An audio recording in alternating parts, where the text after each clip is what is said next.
Smartest simple में आप सभी का स्वागत है।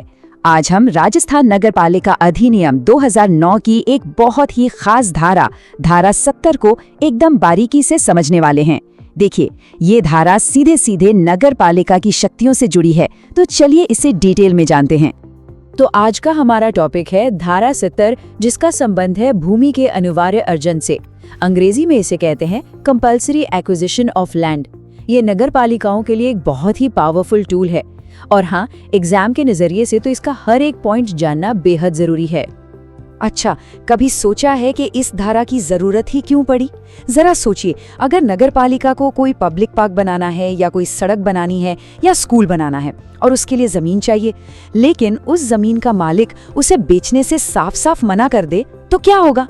विकास के काम तो रुक जाएंगे ना, है ना? बस इसी प्रैक्टिकल प्रॉब्लम का सलूशन है ये धारा। तो धारा 70 असल में एक कानूनी रास्ता देती है। इसके तहत नगर पालिका सार्वजनिक उद्देश्यों को पूरा करने के लिए जरूरी जमीन का अधिग्रहण करवा सकती है, भले ही मालिक राजी ना हो। लेकिन यहाँ एक कैच है, नगर पालिका ये काम खुद नहीं करती, बल्कि राज्य सरकार के माध्यम से करवाती है। ये जो फ्रेज है ना, राज्य सरकार के माध्यम से, इसे दिमाग में बैठा लीजिए, बहुत इंपॉर्टेंट है। चलिए, सबसे पहले इस भारी भरकम शब्द को समझते हैं, अनिवार्य अर्जन।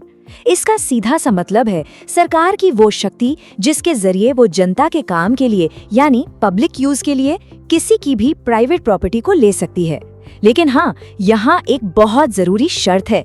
ऐसा करने से पहले कानून के हिसाब से उस प्रॉपर्टी का उचित मुआवजा देना ही होगा। मतलब ये कोई मनमानी नहीं है, सब कुछ कानून के दायरे में होता है। अब आता है एक और जबरदस्त पॉइंट जो अक्सर एग्जाम में पूछा जाता है, इसका दायरा क्या है? क्या ये पावर सिर्फ नगरपालिका की बाउंड्री के अंदर ही काम करती है? तो जवाब है नहीं। अगर इस एक्ट के मकसद को पूरा करने के लिए कोई जमीन चाहिए, तो वो चाहे नगरपालिका की सीमा के अंदर हो या बाहर, उसे एक्वायर किया जा सकता है। ये एक बहुत बड़ी पावर है। तो चलिए अब इस पूरी प्रक्रिया को स्टेप बाय स्टेप समझते हैं। मतलब ये काम होता कैसे है, कौन क्या करता है, ये एक बिल्कुल साफ और तय प्रक्रिया है। इसे जरा ध्यान से समझना होगा।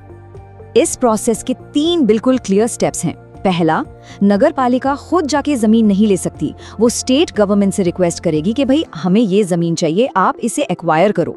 दूसरा, उस रिक्वेस्ट पर एक्शन लेने की पावर राज्य सरकार के पास है, जो नगर पालिका की तरफ से अधिग्रहण की कार्रवाई शुरू करेगी। और सबसे इम्पोर्टेंट तीसरा स्टेप, ये पूरा का पूरा अधिग्रहण एक खास कानून के तहत होगा, भूमि अर्जन अधिनियम 1894। इस टेबल से देखिए भूमिकाएं कितनी साफ हैं और इसे याद रखना भी कितना आसान हो जाता है। नगर पालिका के 2 मेन काम हैं, रिक्वेस्ट करना और पेमेंट करना। जी हाँ, अधिग्रहण का सारा खर्चा, सारा मुआवजा नगर पालिका ही देगी। और राज्य सरकार की जिम्मेदारी क्या है? एक्शन लेना और जमीन को एक्वायर करना। बिल्कुल क्लियर कट डिवीजन है। मैं फिर से दोहरा रहा हूँ, इस एक्ट का नाम बहुत अच्छे से याद कर लीजिए, भूमि अर्जन अधिनियम 1894, यानी लैंड एक्विजिशन एक्ट 1894। एग्जाम में अक्सर कंफ्यूज करने के लिए दूसरे एक्ट्स के नाम दे दिए जाते हैं, तो यहाँ कोई गलती नहीं होनी चाहिए। अब हम आते हैं इस पूरी कहानी के सबसे जरूरी हिस्से पर, कि वो जमीन लीगली नगर पालिका की प्रॉपर्टी कब और कैसे बनती है। सिर्फ अधिग्रहण की प्रक्रिया पूरी हो जाने से काम नहीं बनता, एक बहुत ही क्रिटिकल कंडीशन है जो पूरी होनी चाहिए। तो सबसे क्रूशियल पॉइंट ये है, और इस पर खास ध्यान दीजिए, जमीन नगर पालिका में निहित तभी होगी, मतलब लीगली उसकी तभी कहलाएगी, जब नगर पालिका उस अधिग्रहण का सारा मुआवजा और दूसरे सभी खर्चे राज्य सरकार को चुका देगी। सीधे शब्दों में कहें तो नो पेमेंट नो ओनरशिप, पहले पैसा फिर मालिकाना हक। यही इस धारा का सार है। ठीक है, तो चलिए अब तक हमने जो कुछ भी पढ़ा है उसे फटाफट से एक क्विक समरी में देख लेते हैं। ये फास्ट फैक्ट्स आपको रिवीजन में बहुत मदद करेंगे और सब कुछ एक साथ याद हो जाएगा। तो ये हैं धारा 70 के 5 महामहत्वपूर्ण बिंदु। पहला, मकसद क्या है? एक्ट के उद्देश्यों के लिए भूमि का अनिवार्य अर्जन।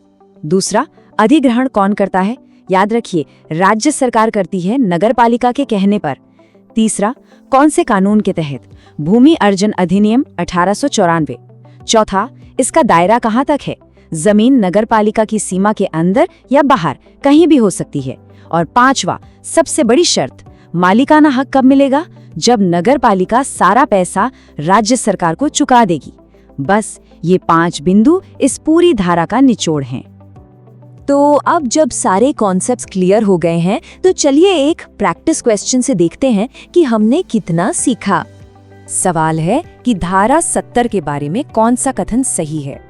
इन चारों स्टेटमेंट्स को ध्यान से पढ़िए और जो हमने अभी डिस्कस किया है उसके आधार पर सही ऑप्शन चुनिए। पहला कहता है नगरपालिका सीधे अधिग्रहण कर सकती है। क्या ये सही है? दूसरा कहता है कि ये राजस्थान भू राजस्व अधिनियम 1956 के तहत होता है। क्या हमने इस एक्ट का नाम पढ़ा? तीसरा कहता है कि मुआवजा राज्य सरकार देती है। और चौथा जमीन के मालिकाना हक की शर्त बताता है। थोड़ा समय लीजिए और अपना जवाब सोचिए। तो सही जवाब है ए, केवल 4। आइए देखते हैं क्यों। पहला कथन गलत है क्योंकि नगरपालिका सिर्फ रिक्वेस्ट करती है, अधिग्रहण नहीं।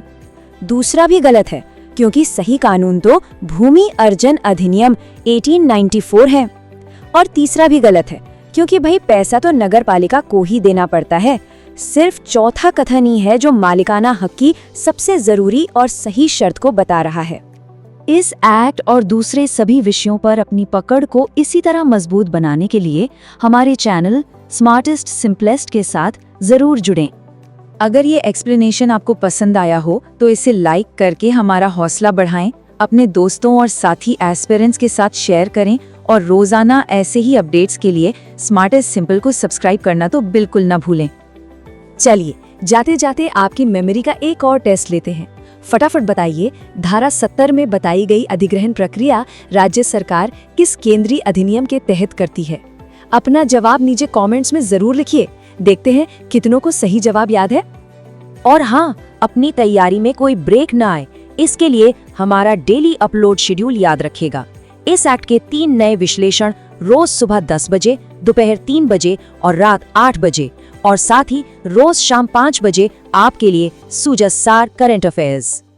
इस सफर को आगे बढ़ाते हुए धारा 71 पर हमारा अगला विश्लेषण हमारी प्लेलिस्ट में तैयार है। स्क्रीन पर देख रहे वीडियो पर क्लिक करें या सीधे हमारी प्लेलिस्ट पर जाएं। चलिए सीखने के इस मोमेंटम को बनाए रखते हैं।